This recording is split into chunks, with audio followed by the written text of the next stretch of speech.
poder falar sobre o tema da lição de hoje, que é a lição 12. A aula 12 é sobre a urgência do discipulado. Então, você que está em casa e você que está aqui, vai acompanhar hoje a urgência do discipulado. Meu nome é Denise Carlos, eu sou obreira aqui da Casa de Oração do Senhor Jesus. Vocês que estão aqui já me conhecem, mas eu estou falando de novo para que os irmãos que estão acompanhando pela internet também saibam. Então, nós temos alguns combinados na minha aula, né? Então, quem já participou da aula anterior sabe que nós temos alguns acordos. E é importante que vocês que estejam aqui participem desse acordo. Então, a EBD, ela serve para nos ensinar a manusear bem as escrituras. E, para isso, é necessário que vocês tenham Bíblia, seja de papel ou a do celular. A gente tem que usar as tecnologias, né, irmã Vera? A gente falou essa semana sobre isso. E é importante que vocês tenham aí, porque a gente vai ler alguns textos e eu quero muito que vocês leiam. Quando eu perguntar algo para vocês, eu gostaria que tivessem a liberdade para responder. Aqui é o lugar de tirar dúvidas, de perguntar, de errar e de acertar. E eu trouxe algumas frases hoje para a gente discutir elas, né, para a gente conversar a respeito delas. Eu não terei todas as respostas, mas eu vou fazer de tudo para buscar informações para responder as dúvidas de vocês. Quando eu falar uma referência bíblica, eu quero que a gente tenha a mesma dinâmica da aula que eu dei anteriormente.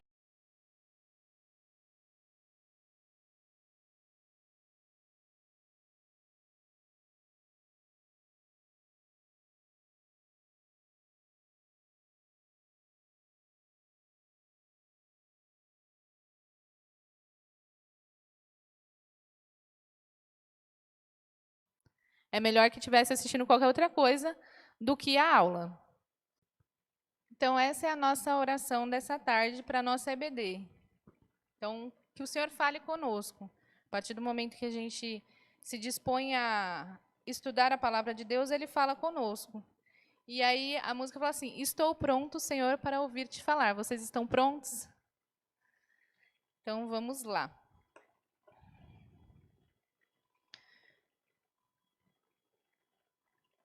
Na minha última aula, falamos sobre... A gente falou sobre justificação, regeneração e santificação. E o que é isso? Justificação, quando eu aceito a Jesus, eu sou justificado. E aí eu recebo uma predisposição nova para fazer as coisas que tangem ao Espírito e não à carne, apesar de duas naturezas habitarem em mim. Então, a frase que a gente utilizou para ilustrar é uma frase do Martim Lutero, que diz: simul justus et peccator, simultaneamente justo e pecador. É o que nós somos. Nós somos justos em Cristo, mas não somos pecadores por causa do pecado que habita em nós. E a gente aprendeu que existem os meios de santificação. Então, a oração, a palavra, o aprendizado, o jejum. Isso foi o que a gente aprendeu na aula passada. E hoje a gente vai aprender sobre a urgência do discipulado. Então, a gente vai ver três coisas hoje. A gente vai conceituar o discipulado, o que é, enfim, o discipulado. Elencar o tripé do discipulado, que é palavra, comunhão e serviço, e mostrar que o discipulado ele propicia um crescimento sadio para a igreja. Então, essas são as três coisas que a gente vai aprender hoje. Então, a gente vai começar lendo Mateus 28, 16 ao 20. Eu vou ler para vocês, vou colocar aqui na tela, para ficar mais fácil. Então, Mateus 28, do 16 ao 20. Diz assim. Vou esperar vocês terminarem de achar, quem ainda está procurando. Mateus, o Evangelho de Mateus, capítulo 28, versículos 16 a 20. Vou ler. E os 11 discípulos partiram para a Galileia, para o monte que Jesus lhe tinha designado. E quando viram, o adoraram, mas alguns duvidaram. E chegando-se Jesus, falou-lhe dizendo: é-me dado todo o poder no céu e na terra. Portanto, ide. Ide foi o que a missionária Nancy ensinou na última aula, a respeito de irmos e fazer discípulos, né, do chamado missionário, da grande comissão. Portanto, ide, ensinai todas as nações, batizando-as em nome do Pai, do Filho e do Espírito Santo, ensinando-as a guardar todas as coisas que eu vos tenho mandado. E eis que eu estou convosco todos os dias, até a consumação dos séculos. Amém. Eu destaquei aí algumas palavras que são importantes para a compreensão desse texto. Então, a gente tem aí o ID. O que é o ID?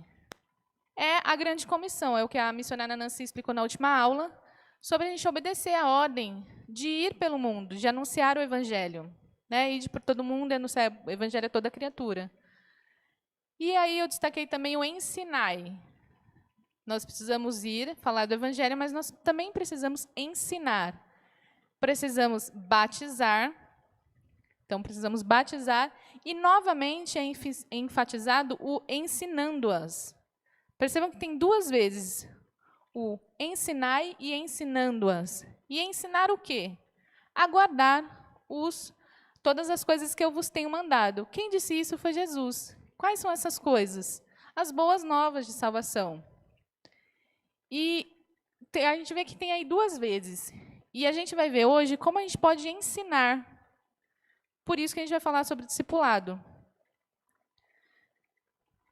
O outro texto que nós vamos ler, que são principais aí para aprendizado da nossa lição de hoje, é Atos, livro de Atos, Atos dos Apóstolos, capítulo 2, do 42 ao 47.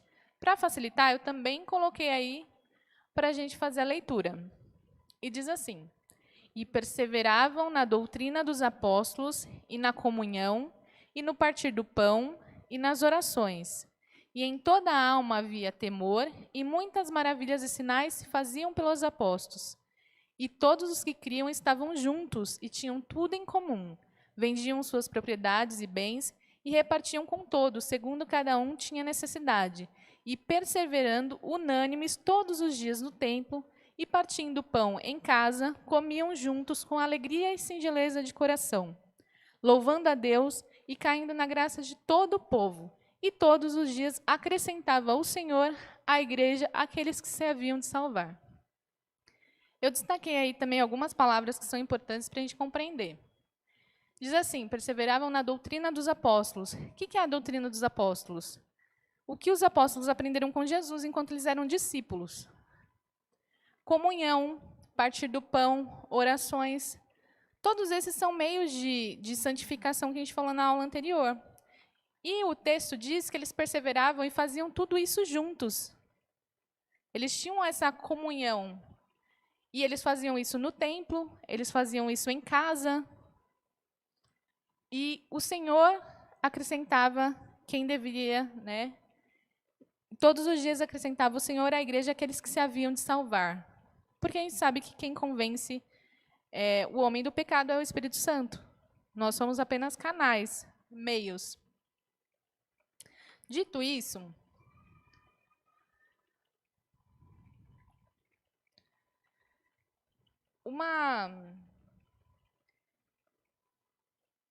só um minutinho.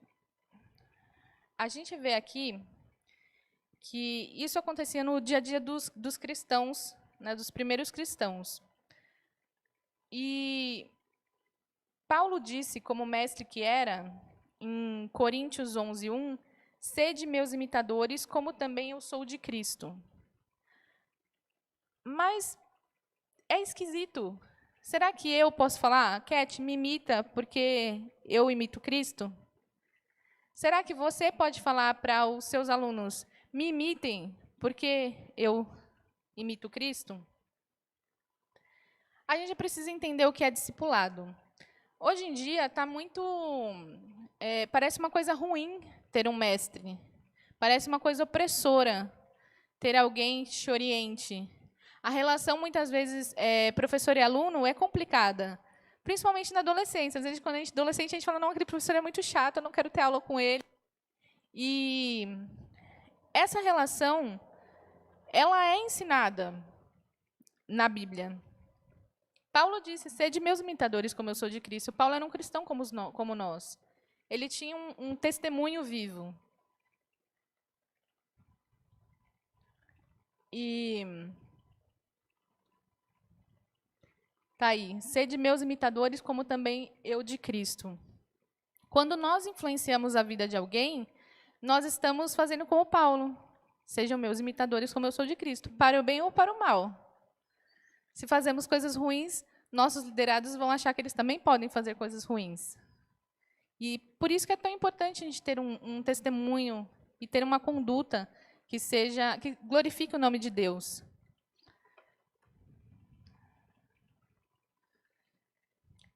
Então, vamos conceituar o que é discipulado, afinal. O que quer dizer essa palavra? Né? O que é discipulado? E como que ele acontece? Quando a gente aceita Jesus e a gente vem para a igreja, normalmente a gente sempre tem alguém de referência. Né? A gente olha e fala assim, quando eu crescer e for um grande pregador, eu quero ser igual fulano de tal. Ou se a gente quer ter um ministério de louvor, a gente olha para a Cat e fala assim, quando eu crescer, eu quero ter uma voz abençoada, igual a da Catarine, e eu quero louvar a Deus como ela, ou como a Mariana. Então, isso acontece. Comigo não foi diferente. Quando eu me converti e comecei a frequentar mais a igreja, eu congregava no Jabaquara, porque eu morava lá do outro lado do mundo. E lá tinha um pregador muito eloquente, que ele atraía muitos jovens. E eu queria ser como ele. Até hoje, às vezes, ele tem alguma pregação gravada, eu vou lá e escuto ele novamente. Me traz boas lembranças e me faz lembrar o que eu gostaria, né, de ser como referência. Então, isso é muito natural. E quando a gente conceitua o que é discipulado, é importante a gente também pensar primeiro o que não é discipulado. Por quê? Porque a gente ficou muito preso a um método. E discipular não é um método. Então, discipulado não é terminar uma revista. Discipulado não é um método. Se vocês pegarem alguns livros por aí, vocês vão ver muitos livros com métodos muito bons. Mas aquele método não é um discipulado. Aquilo é um fruto do discipulado. Mas ele não é efetivamente um discipulado. Não é uma técnica. Não é terminar um cursinho. Não é participar de uma atividade. Mas, então, que raio que é um discipulado? Se não é fazer a revista Meu Primeiro Discipulado, Primeiros Passos. Então, o que é discipulado? Eu trouxe uma frase aqui do Iago Martins, que ele diz assim: é um estilo de vida que inspira outro estilo de vida. Então, ele diz que discipulado é um estilo de vida que inspira outro estilo de vida. O que vocês acham disso? Vocês concordam? Vocês discordam? Quero ouvi-los. Podem falar aí, mesmo sem microfone. Discipulado é um estilo de vida que inspira outro estilo de vida.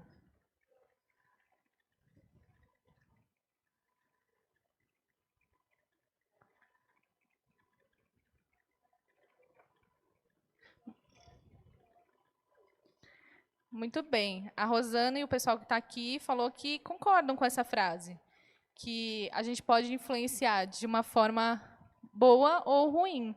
E um termo que está na moda são os influenciadores. A gente não tem os influenciadores no Instagram, no Facebook, no YouTube.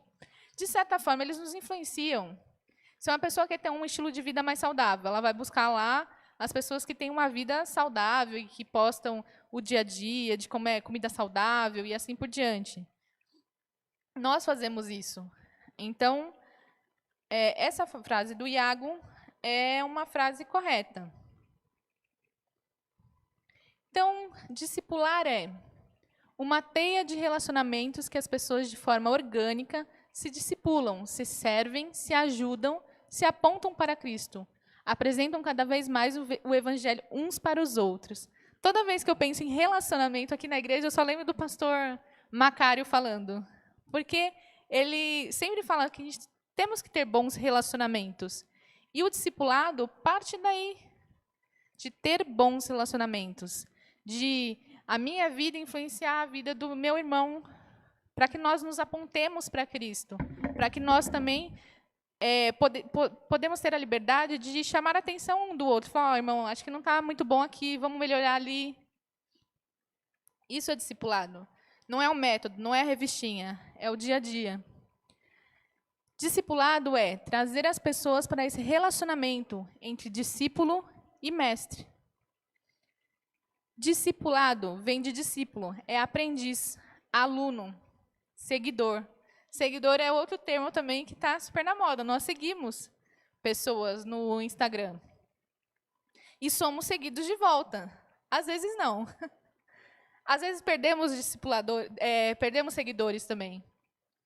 É isso aí. O pastor Macário falou aqui que ele quer sempre imitar alguém que tenha resultados, porque não faz sentido imitar alguém que não tenha resultados. O pastor Macário pregou aqui domingo passado sobre José. José é uma pessoa que a gente tem que seguir. Eu acho que ele devia ter muitos seguidores na época, porque ele tinha bons resultados. Tanto que ele é pregado até hoje como uma pessoa produtiva. Então, continuando aqui, a respeito do discipulado, no Novo Testamento, os cristãos foram chamados de cristãos apenas 3 vezes. Parece até esquisito, né? Surpreendente. Os cristãos no Novo Testamento só foram chamados de cristãos 3 vezes. Quais vezes? Em Atos 11, 26, o texto diz assim: durante um ano inteiro, eles tomaram parte nas reuniões da comunidade e instruíram grande multidão, de maneira que em Antioquia é que os discípulos, pela primeira vez, foram chamados pelo nome de cristãos. Em Antioquia, Paulo ficou um bom tempo lá ensinando. Desculpem. E foi a primeira vez que eles foram chamados de cristãos. A outra vez foi em Atos 26, 28, que diz assim: então, o rei Agripa ponderou: crês tu, em tão pouco tempo, podes persuadir-me a converter-me em um cristão? Isso era o rei Agripa questionando Paulo, quando ele foi preso. Olha, você acha que você vai me convencer a ser um cristão? Essa foi a segunda vez que foram chamados de cristão, os discípulos.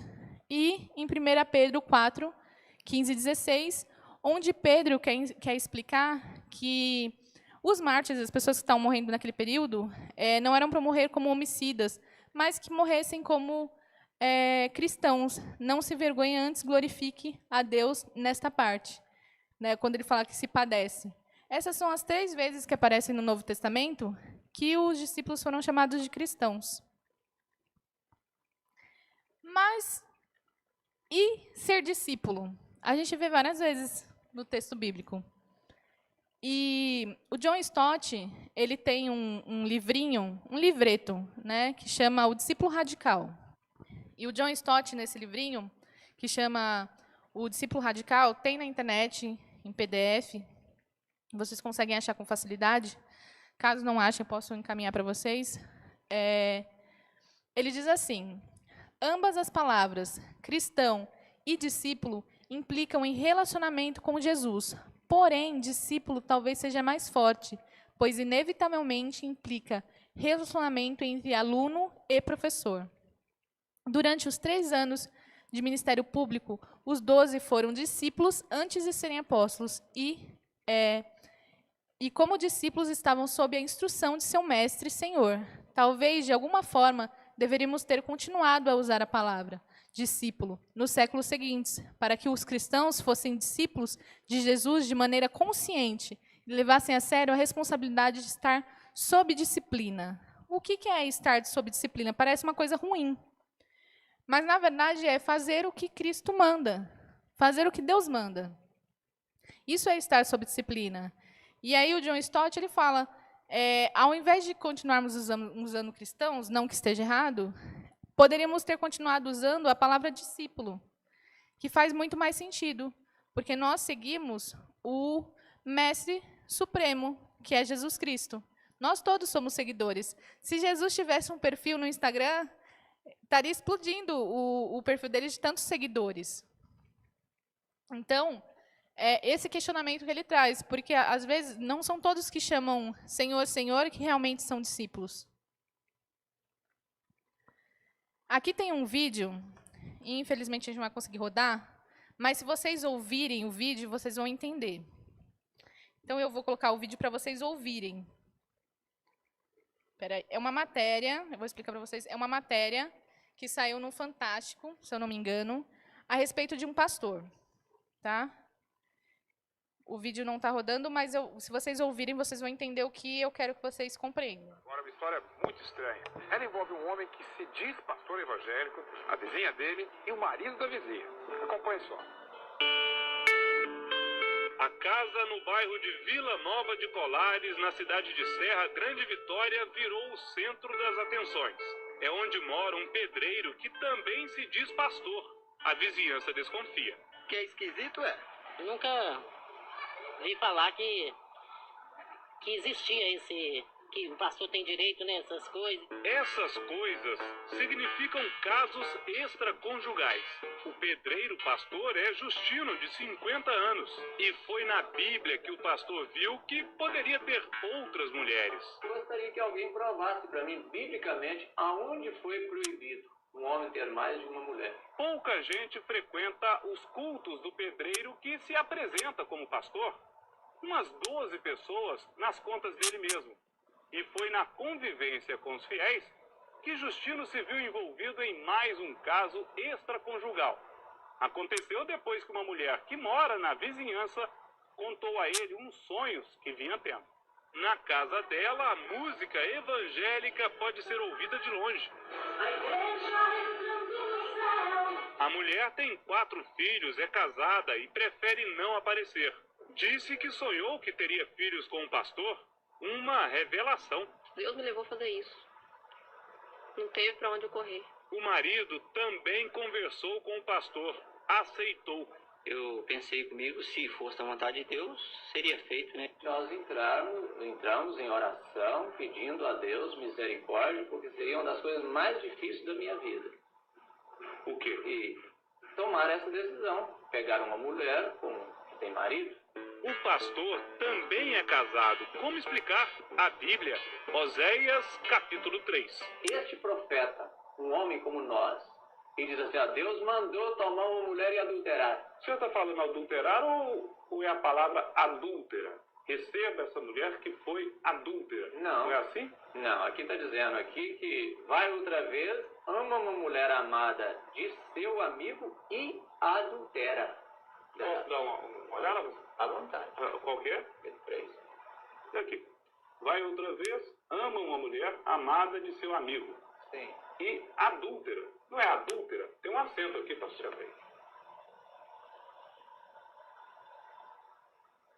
Não houve uma interpretação equivocada? E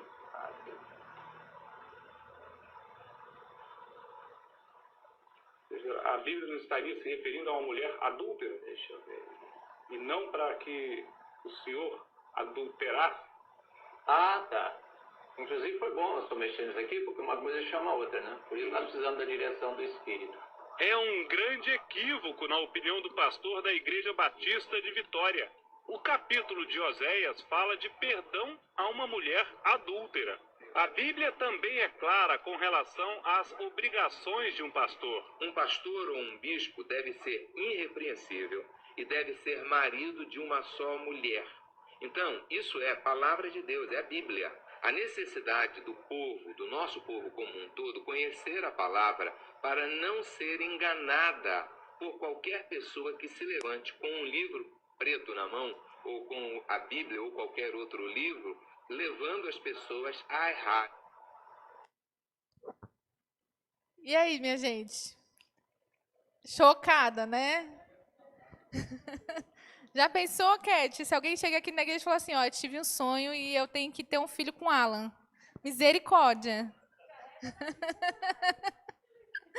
Misericórdia. E isso aconteceu de fato.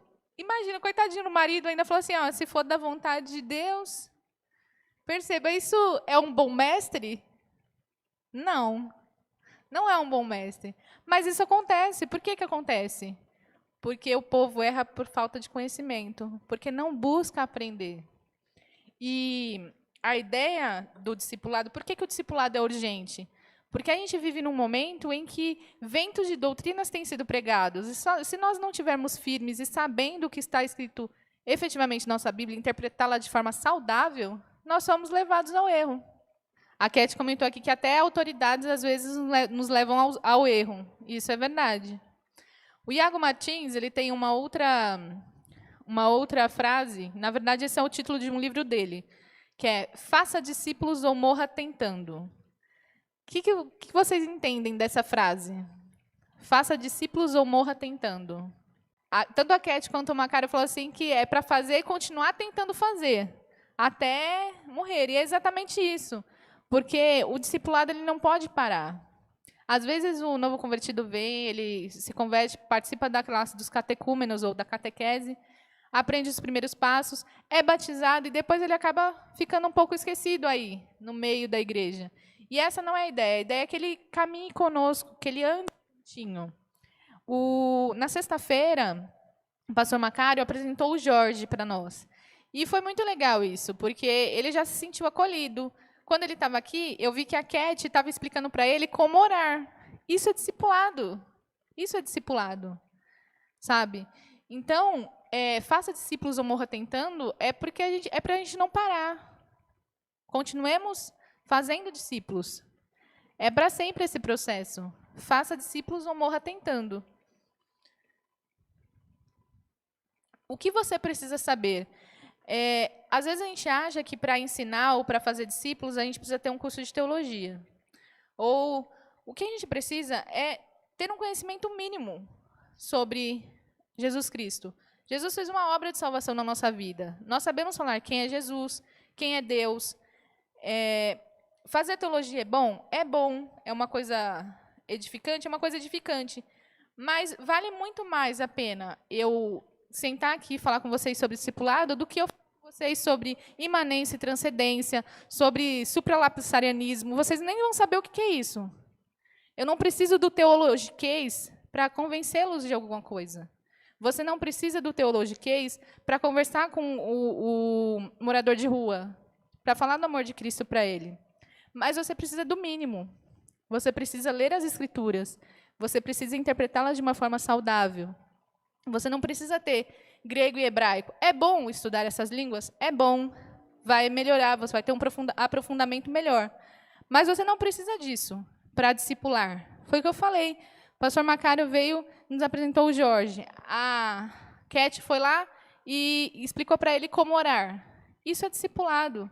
E não precisou falar de calvinismo, arminianismo, pós-tribulacionismo, dispensacionalismo, coisas que são ismos, que um dia a gente pode estudar até, mas que, nesse momento, é melhor que ele seja deixado de lado para que a gente foque no que a gente realmente precisa saber. Então, a gente precisa saber quem é Deus, quem é Jesus, a atuação do Espírito Santo, a Trindade, o homem e o pecado, a obra da salvação, né? O que é a expiação. Só que, infelizmente, nem essas coisas básicas alguns cristãos sabem informar. Isso é muito triste. Às vezes, a gente recebe um testemunho de Jeová e eles são muito bons no ensino da palavra. E ele nos deixa no bolso, coloca a gente no bolso, que a gente não sabe nem conversar com eles. Não significa que a gente vai debater e discutir, falar que o nosso é melhor que o deles, não. Mas a gente vai conversar de igual para igual. Você está falando isso na palavra? Então, olha aqui, ó, nesse outro texto aqui que eu quero te mostrar. E um vai ensinando o outro. E, falando assim, até da minha experiência, quando eu estava na 5ª série, eu conheci a minha melhor amiga. Ela chama Andresa, a gente chama ela de Zazá. Eu conheci ela na 5ª série. E ela não era convertida, eu já era cristã. E aí eu comecei a conversar com ela, falar do amor de Cristo. Gente, quando a gente está na 5ª série, a gente tem 12 anos. E a gente foi conversando, e ela foi se interessando, e ela foi para a igreja, e ela se converteu, e ela se batizou. Olha que bênção. Isso foi o meu discipulado. Quando a gente traz alguma pessoa, né, quando a gente é usado pelo Espírito Santo para trazer uma pessoa a Cristo, inevitavelmente a gente cresce também. Por quê? eu não era tão envolvida nas atividades da minha igreja. Eu precisei me envolver para que a Zazá também se envolvesse. E aí, eu não tenho eu até quebro um galho às vezes com as meninas cantando, mas não é o meu dom da música, eu não tenho o dom de cantar. Mas a Zazá descobriu-se uma excelente ministra de louvor. E como isso aconteceu? No dia a dia, no aprendizado, no convívio, através dos cultos de jovens, a gente via que ela cantava e tinha uma voz muito agradável, e foi crescendo, se desenvolvendo, e até hoje dá frutos. E eu precisei acompanhar ela, com isso eu cresci também. Então, quando a gente pratica o discipulado no nosso dia a dia, nós crescemos e quem está conosco também cresce. E como eu disse, em 1 Coríntios 3:2, diz assim: dei-lhes leite e não alimento sólido, pois vocês não estavam em condições de recebê-lo. De fato, vocês ainda não estão em condições. Por que a gente tem esse trecho na Bíblia? Porque o novo convertido, quando ele chega na igreja, ele está aprendendo, não dá para dar alimento sólido para ele. A gente tem que dar realmente os primeiros passos, explicar para ele quem é Jesus, quem é Deus e assim por diante. À medida que ele vai crescendo, as dúvidas dele vão surgindo. Eu tinha inúmeras dúvidas.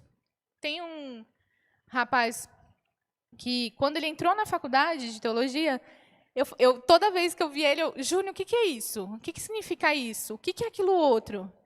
O que é aquilo, tal outra coisa? Eu tinha um monte de dúvidas. Assim como a Zazá também tinha um monte de dúvidas para mim. Então, eu tinha que ir lá na Bíblia estudar.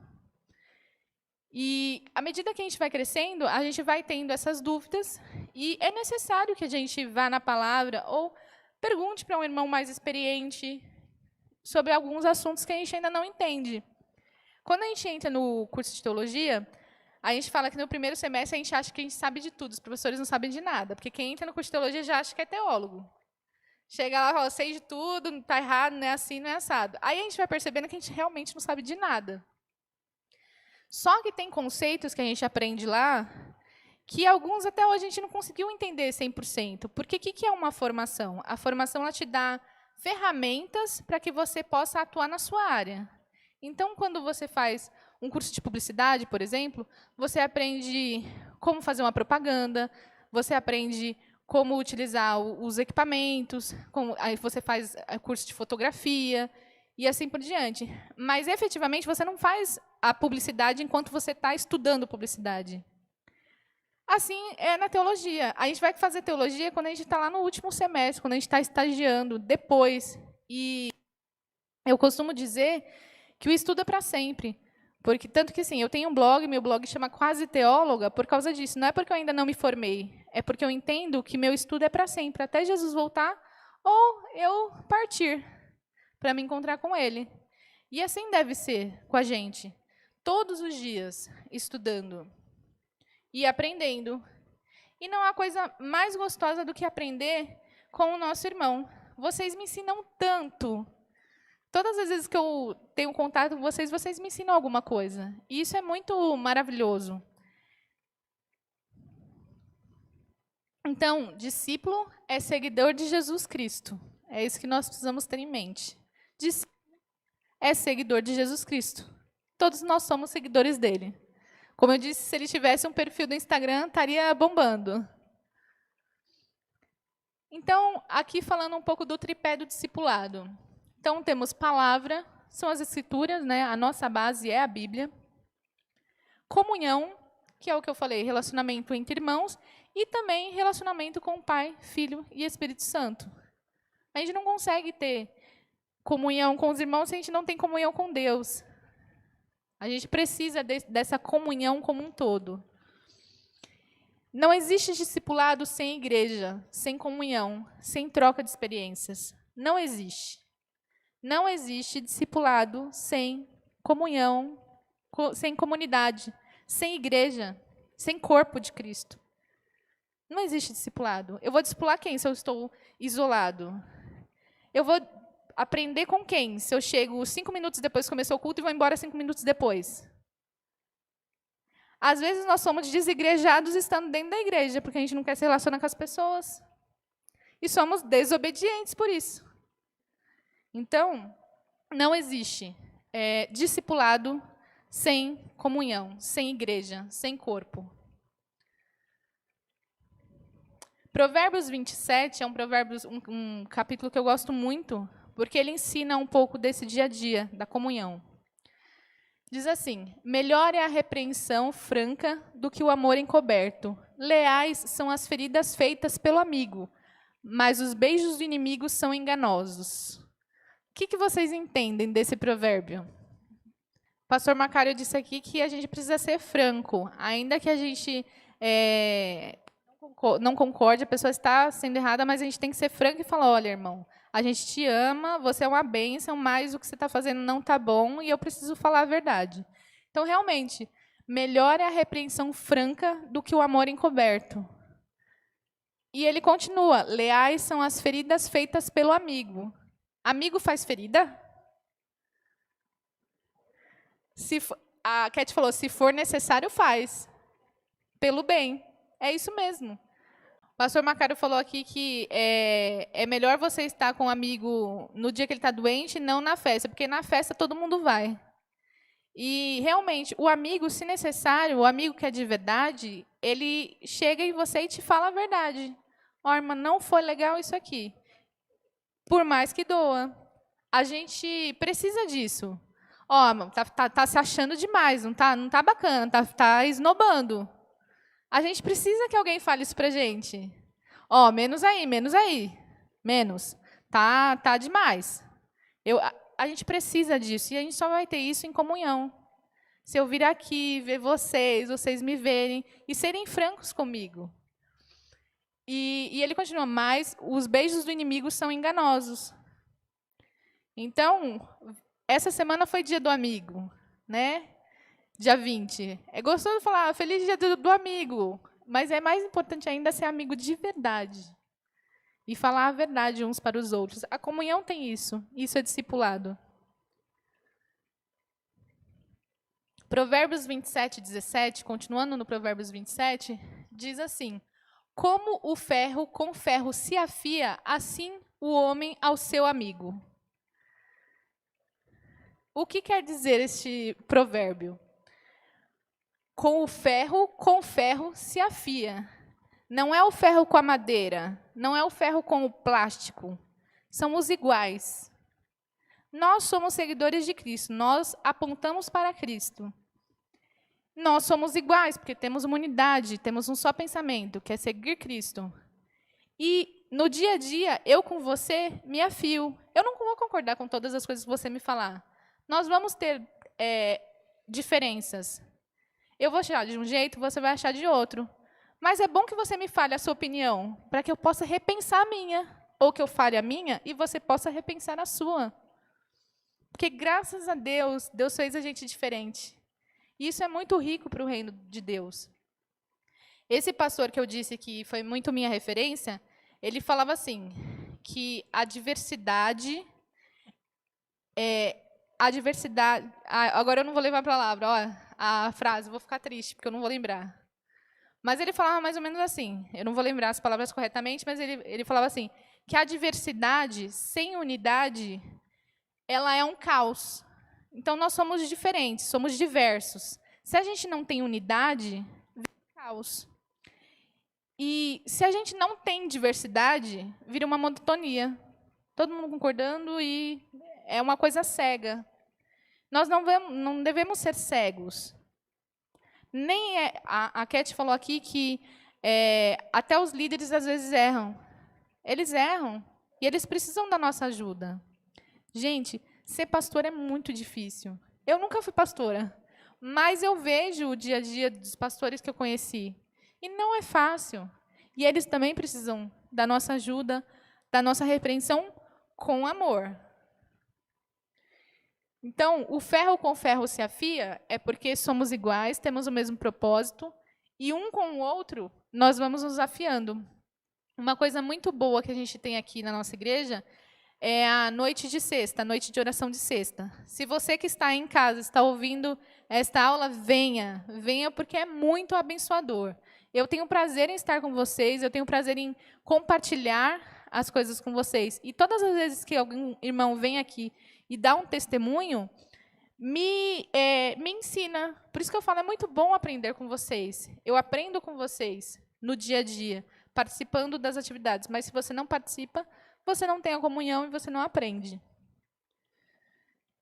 Então, a gente falou sobre o tripé, que é a palavra, a comunhão, e faltou o serviço. O que é o serviço? Mateus 25, 14 e 30 traz a parábola dos talentos. E a parábola dos talentos diz assim: deu 5 a um, e esse foi lá, granjeou e ganhou mais 5, então deu um total de 10. O outro deu 2 talentos, ele foi lá, granjeou e ganhou mais 2. Então, no total, ficou com 4. E aí, deu 1 e não trabalhou, não granjeou e ficou com 0. Nossa, mas a matemática de Deus é esquisita, né? Porque 5 mais 5 é 10, 2 mais 2 é 4, mais 1 mais 0 deveria ser 1. Não. Esse 1 tirou do que não trabalhou e deu para o que tinha mais. E ainda foi chamado de servo inútil. Eu não quero ser servo inútil. Eu quero ser um servo produtivo. E quando a gente fala de serviço, no Antigo Testamento ele está muito ligado aos serviços na igreja, aos serviços no templo. Então, quando a gente tem algumas coisas aqui na igreja, que às vezes é fazer comida, fazer uma faxina, quando a gente reformou a igreja aqui, sempre tinha alguém aqui. Isso é serviço. E o serviço também gera comunhão e também traz o discipulado. Porque no serviço, a gente vai conversando com o nosso irmão e vai aprendendo.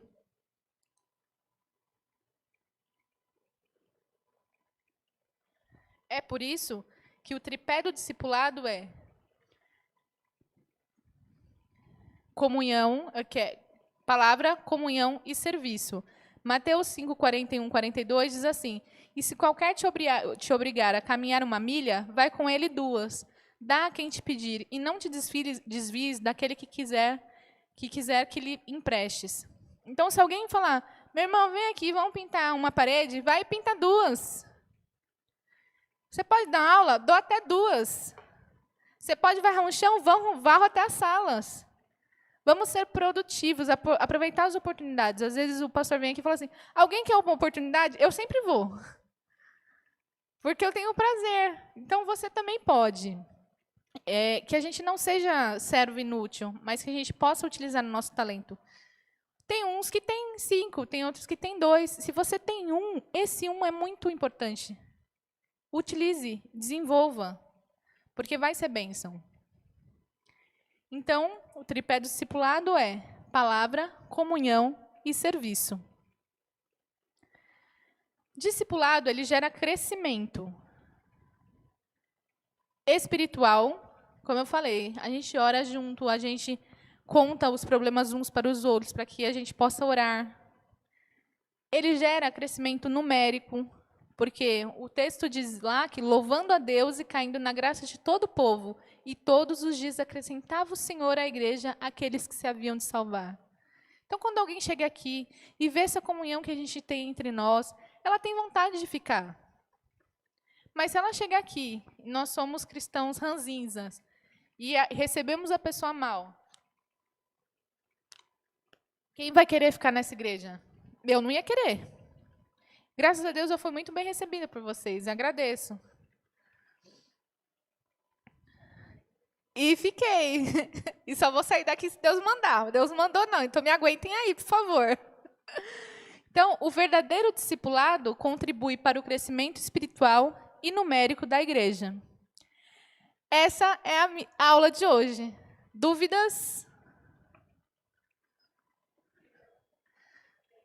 Glória a Deus, gente. Eu vou mandar para vocês o link da lição, como eu mandei na minha última aula, eu mandei no grupo, e aí vocês podem responder no próprio celular mesmo, no computador. Mas, se não quiserem usar tecnologia, podem escrever no papel, tirar uma foto e mandar para mim no privado no WhatsApp, que eu vou ler e vou te responder, e vou te dar parabéns, ou vou te advertir. Porque comunhão e discipulado é isso. E encerramos nossa aula de hoje. Deus os abençoe. É muito prazeroso dar aulas e poder compartilhar e aprender com vocês. Eu vou fazer uma oração para a gente encerrar. Senhor Deus e Pai, muito obrigada, Senhor, por este dia. Muito obrigada pela oportunidade de aprendermos o que é discipulado. Senhor, nos ensina a interpretar melhor a sua palavra. Nos ensina a ter comunhão, porque queremos estar afiados. Queremos ser ferro com ferro que se afie. Não queremos estar afiados. Queremos aprender a cada dia.